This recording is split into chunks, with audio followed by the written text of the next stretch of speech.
The topic for today's meditation is tithes and offerings. Most of us we have doubt whom to give and how much to give. Most of the people believe tithe is an Old Testament subject. Christians believe they need not give anything. Now we are going to learn from Lord Jesus Christ that how much we have to give and how to give and whom to give. Now, to understand Jesus' opinion, we can read Luke chapter 5 verse 14. This verse says Lord Jesus Christ asked a leper who was healed by him to show himself to a priest and to pay him the offerings. Let me read that verse for you. Then Jesus ordered him, "Don't tell anyone, but go, show yourself to the priest and offer the sacrifices that Moses commanded for your cleansing as a testimony to them."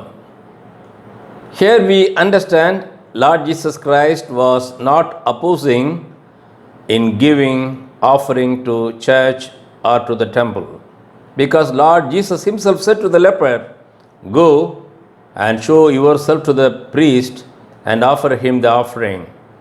So we have to do offering according to Lord Jesus Christ.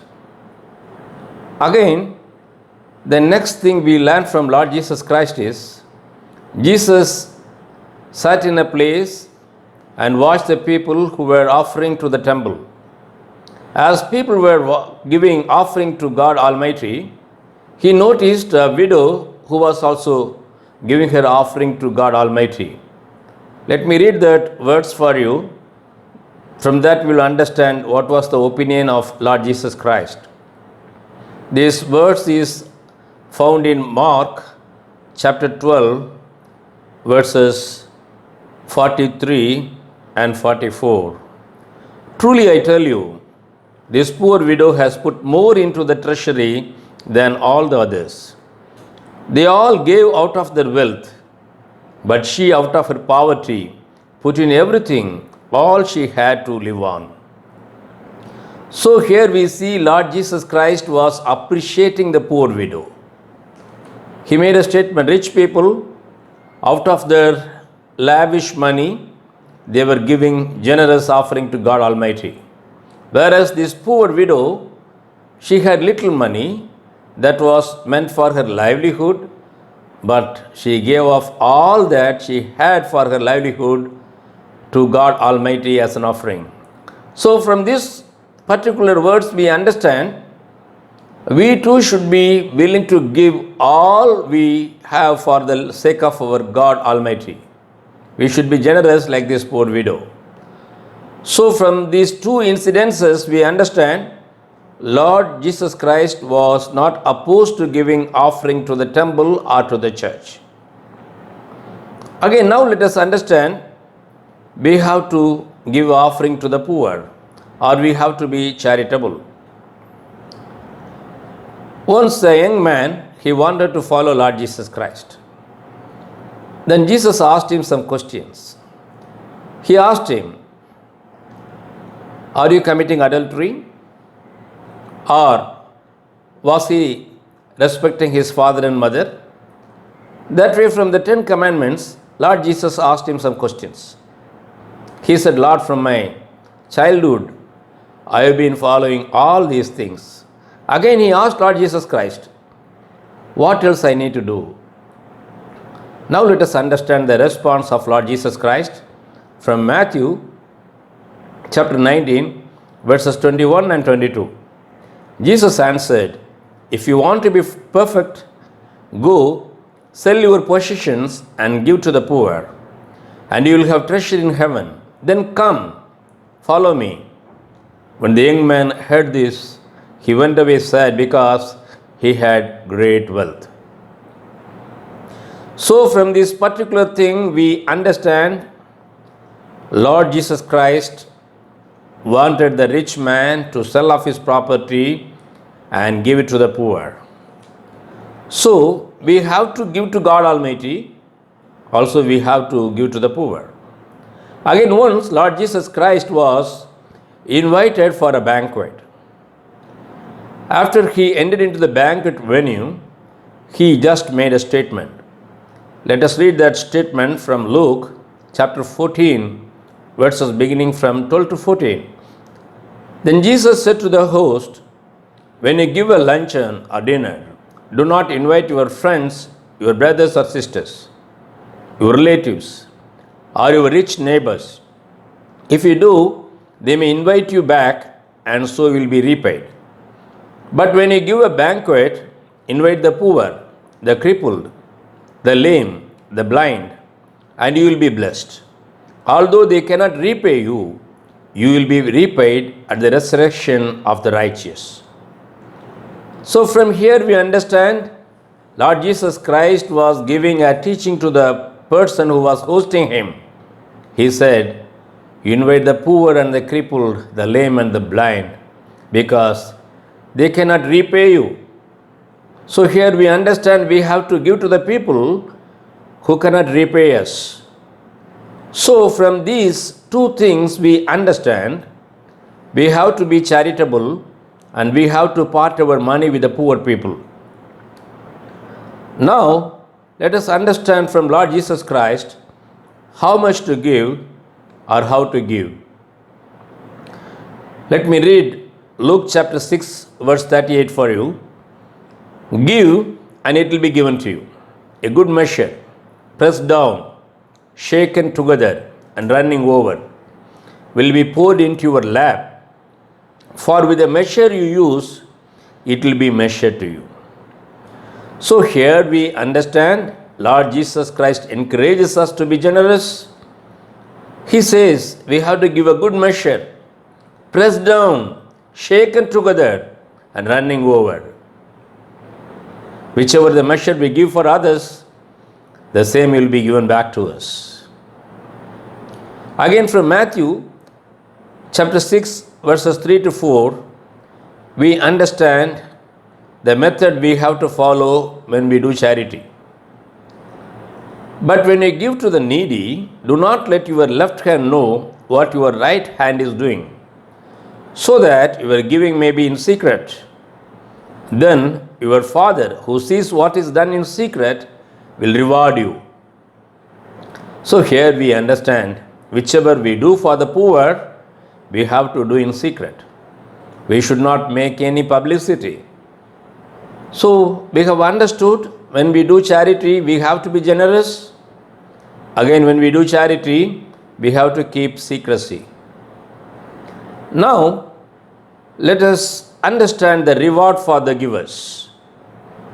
Luke chapter 11:41 says, "When we are charitable, when we give alms to the poor, we will be cleansed."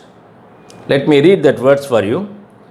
"But now, as for what is inside you, be generous to the poor, and everything will be clean for you." So regarding our inner man, Jesus says, when we give charity, when we give alms, Jesus says we will be cleansed, we will be clean. Again from Matthew chapter 25, verses beginning from 34 to 40, we understand to enter into the kingdom of God, we have to be charitable. Here we see the parable of Lord Jesus Christ. We can't say that it is actually a parable, but Jesus explains how the judgment will be. So here we understand Lord Jesus Christ will divide the people into two, one to his right side and one to his left. And to the chosen ones, he would say like this: "I was hungry, you gave me food. I was thirsty, you gave me drink. I was naked, you clothed me. I was an alien, but you accepted me. I was in prison and in hospital, you came to see me." Then Jesus says like this: "You blessed people, come into my Father's kingdom, prepared for you. Let me read out few verses for you. Then the king will say to those on his right, "Come, you who are blessed by my Father, take your inheritance, the kingdom prepared for you since the creation of the world." So whoever feeds a hungry person, he feeds Lord Jesus Christ. Whoever gives drink to the thirsty person, he gives drink to Lord Jesus Christ. Whoever clothes a naked person, he clothes Lord Jesus Christ. Whoever accepts an alien, accepts Lord Jesus Christ. Whoever visits a person in a hospital or jail, he visits Lord Jesus Christ. After Jesus made this statement, the people who stood there, they asked Lord Jesus Christ. Let me read out that for you. "Lord, when did we see you hungry and feed you, or thirsty and give you something to drink? When did we see you a stranger and invite you in, or needing clothes and clothe you? When did we see you sick or in prison and go to visit you?" Then king will reply, "Truly I tell you, whatever you did for one of the least of these brothers and sisters of mine, you did for me." So here we understand Lord Jesus Christ says, on the judgment day, whichever we have done for the poor will be given weightage. That will be considered. Lord Jesus Christ was not making a statement, "Dear chosen ones of God, you prophesied in my name, you were speaking in tongues. Most of the time you got filled by the Holy Spirit. You spoke in different languages. You were casting out demons in my name." Lord Jesus Christ was not giving credit for those things. Rather, he gave credit for the things which are for the poor. So we need to be charitable. When we are charitable, Bible says we will enter into the kingdom of God. Jesus makes it very clear that we will enter into the kingdom of God. Now we need to know when our offering will be rejected. Because most of us, we give tithes, but we are not blessed. Let us check ourselves. Matthew chapter 5 verses 23 and 24. "Therefore, if you are offering your gift at the altar, and there remember that your brother or sister has something against you, leave your gift there in front of the altar. First go and be reconciled to them, then come and offer your gift." So here we understand Lord Jesus won't accept our gift if you are not in good relationship with our brothers or sisters.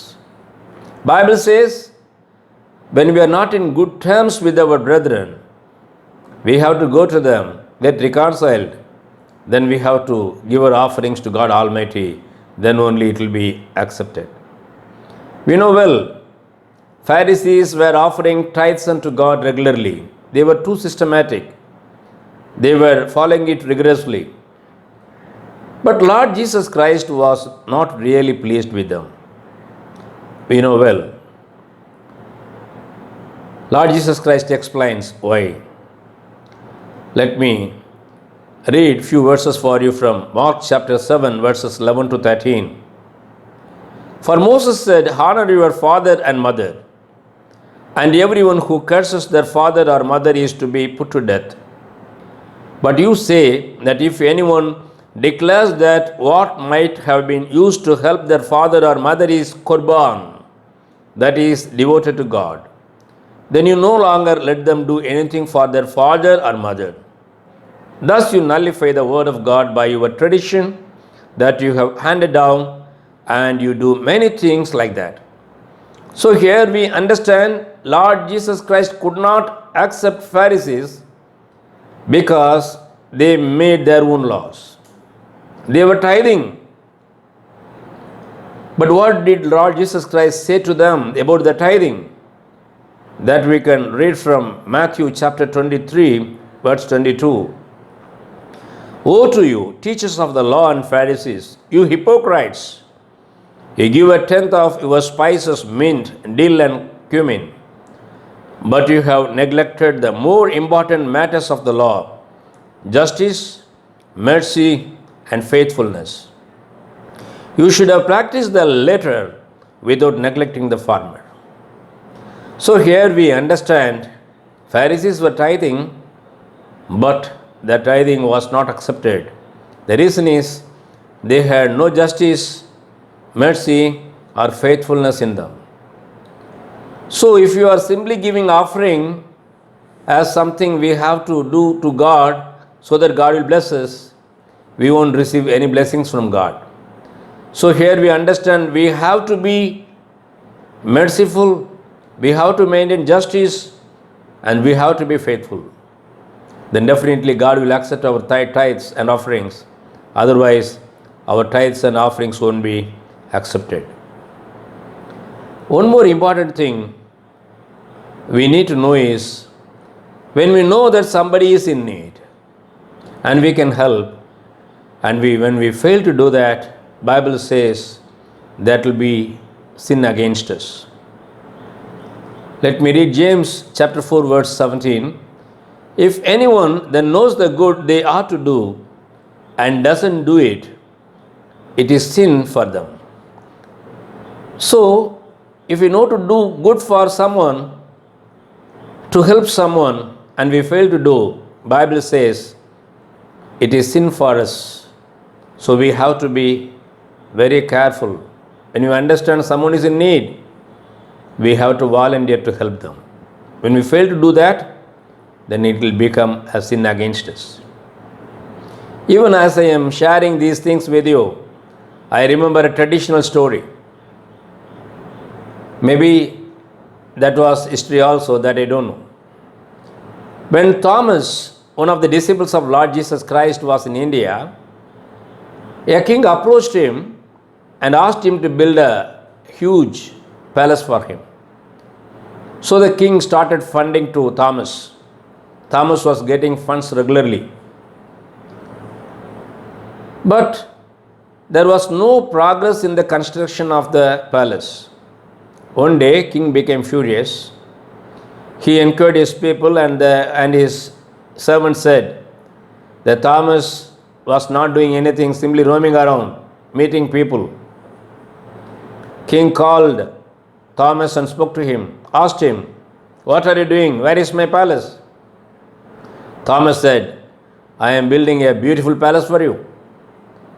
Then king asked him, "Show." He said, "After it is over, I'll show you." Actually, Thomas was collecting money. He was spending for the poor people. Immediately, king became angry and put Thomas behind bars. That particular night, God gave a dream to the king. A beautiful palace was there in the dream. When the king asked an angel who appeared to him, "This palace is for whom?" Then the angel said, "It is for you only."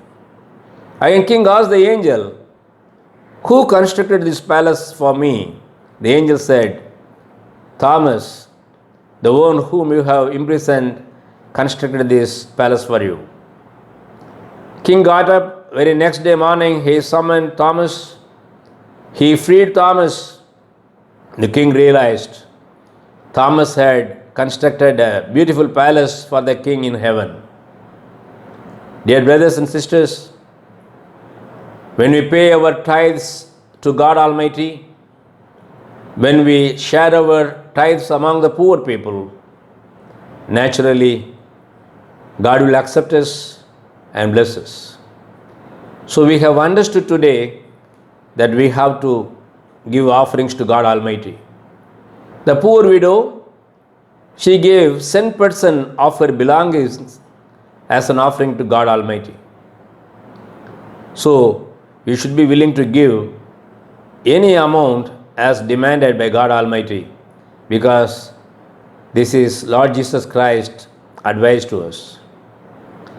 Similarly, from the rich person Lord Jesus Christ spoke to, we understand we should be willing to help the poor people. We should be charitable to them. When we do that, definitely God will accept us. We have to be generous. because God accepts the generous people. Let us give our tithes and offering for God Almighty as well as for the poor people. Then we will receive God's abundant blessings. Let us pray now. Our gracious, loving Heavenly Father, we thank the Lord for His spoken to us. Help us to follow your advice and to receive blessings from you. We give thee all glory and honor. In Jesus' precious name we pray. Amen. Dear brothers and sisters, thanks for watching this video. If you have any doubts or if you need any more information, you can call me by the numbers shown in the screen, or you can write to me by the email ID shown in the screen. Thank you. May God bless us all.